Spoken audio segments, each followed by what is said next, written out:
Hey everyone, this is Nick from Mecca Warehouse, and today we're going to do the 2023 year in review.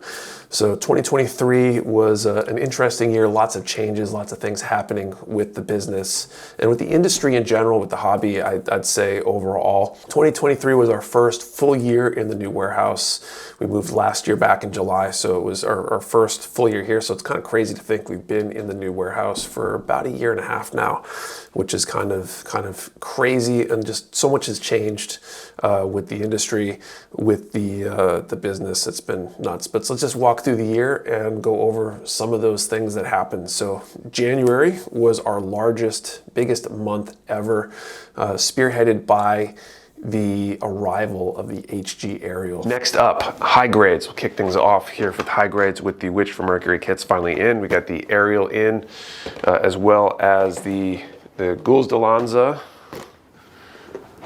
and the Ilfrith. So next set of Witch kits in. It was our largest receive of a single kit. They lasted maybe a month. We probably could have gotten way more, but we were just absolutely buried with orders. It was our first time that we ever ran 3 packing stations simultaneously.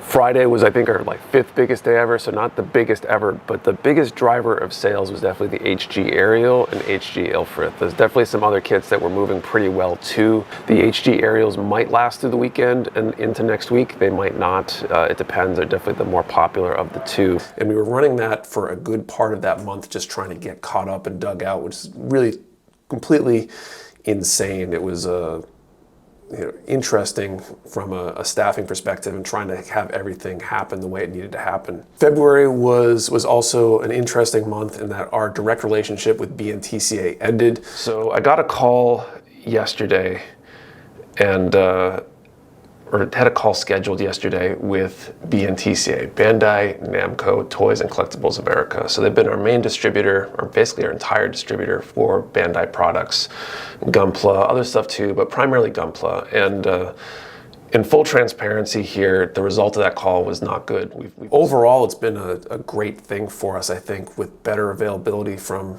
some of our suppliers and relationships with those other suppliers, being able to get things more easily and after the fact, and have a little bit better relationship with our actual distributors. We also ran our Super Bowl commercials. If you missed those, they were great. Gunpla sales are up. Yeah! Gunpla? Gunpla!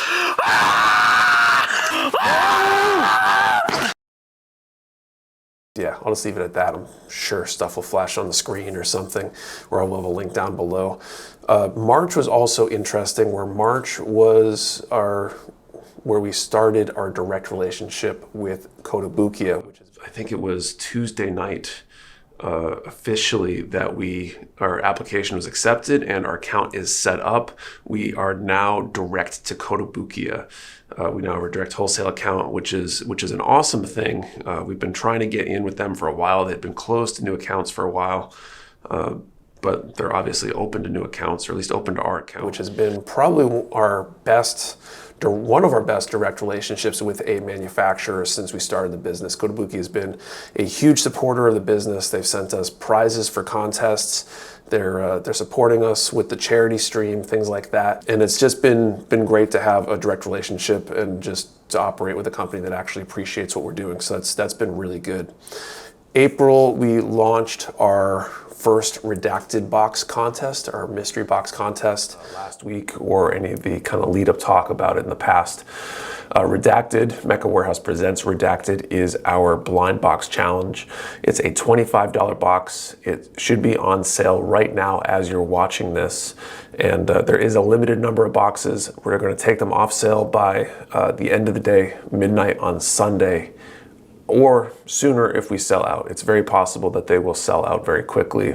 It was a great contest and kind of us trying new things. We've done mystery boxes throughout the year, but doing a mystery box based contest, I think, was an interesting and appreciated change. May was another huge change with the business, where we started using FedEx. So we added to the mix. We were primarily shipping with UPS and Post Office. FedEx came in was able to get us much better pricing on larger packages primarily, and started taking some of those. We started offering the ability to choose which carrier we shipped with, and then the post office also became very competitive with their new Ground Advantage program very soon after, during the summer, and that also kind of dramatically changed things in terms of how we ship things and our costs, and it's been overall a good change, I think, and helping us keep our shipping costs low, and being able to continue to offer good services at a good price.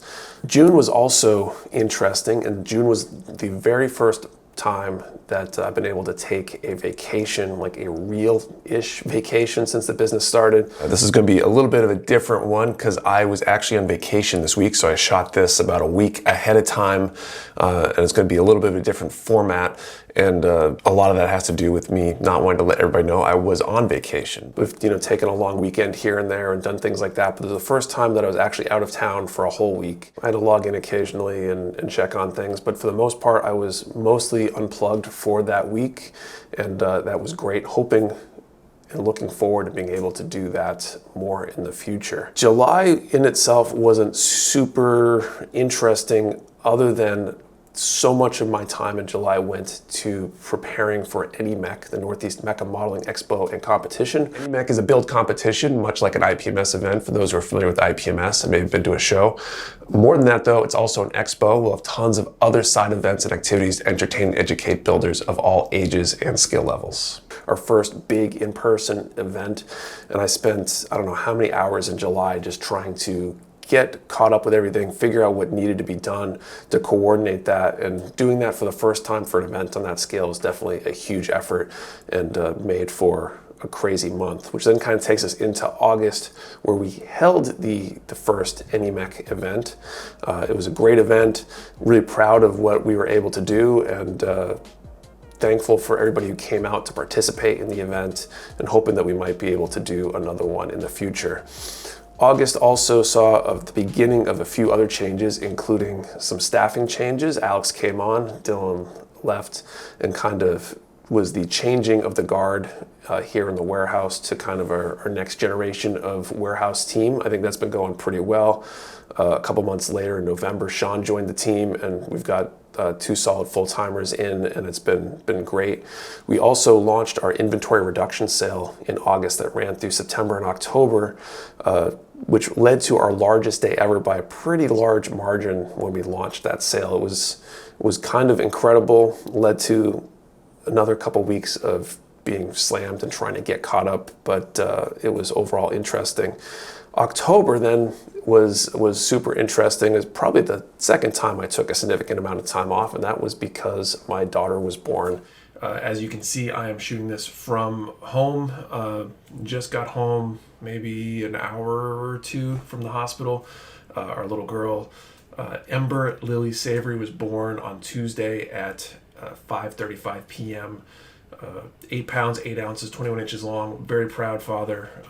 Mommy and baby are both doing excellent. Third member of the family, and it was great to be able to not physically be here in the warehouse for such a crazy event, and be able to have that kind of happen, and be able to be there for Kate and the baby and all that kind of stuff. October also saw the beginning of an increase in availability for perfect grades. For the first time, perfect grades are now available on the shelf pretty consistently October through now. More of them, and it seems to be getting better all the time, which is an interesting shift in the hobby and the industry in general, to be able to see those things available on a regular basis and not be something that's shows up rarely and not for very long. November, we had Black Friday. Nothing super crazy about that, other than it was our biggest Black Friday ever, which is basically what we say every year.